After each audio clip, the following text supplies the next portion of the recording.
рисованию. Не знаю, кому это пригодится, но ладно. Я просто покажу, как я рисую рандомных каких-то персонажей. Если что, я рисую на планшете с помощью стилуса. Первым делом вот наш созданный холст. Мы рисуем какой-то кружок. Если вы, так скажем, еще не очень умеете рисовать, можете нарисовать этот крест. И на его конце отметить точку, где будет подбородок. Также мы отмечаем вот где-то здесь точки, для того, чтобы сделать сам подбородок. Ну, как это должно получиться. Можно что-нибудь подровнять с помощью спецкистей. Далее идут глаза. Для этого все вспомогательные я стираю. У нас остается вот такой инопланетянин. Делаем примерно 2 кружка. И рисуем форму глаза. Примерно вот так. Можно еще что-нибудь нарисовать внизу, чтобы тоже подчеркнуть форму глаза. Рисуем верхнее веко. Далее рисуем брови. Брови я обычно рисую от этой вот блохи. То есть просто вот так вот как-нибудь приливаю форму. Вот такие вот у нас глаза получились. Нос рисовать проще всего. Я просто рисую вот такую вот штуку и здесь делаю потолще. Также вот здесь такой треугольник. Рот тоже рисовать предельно просто. Можно добавить нижнюю губу. Ну и из самих деталей можно добавить румянец. Вот такое лицо получилось. Если я хочу нарисовать какие-нибудь там длинные волосы, то я сразу рисую шею.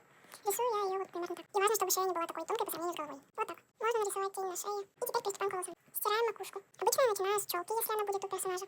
Рисую я ее просто какими-то вот такими вот линиями. Или же как-то так.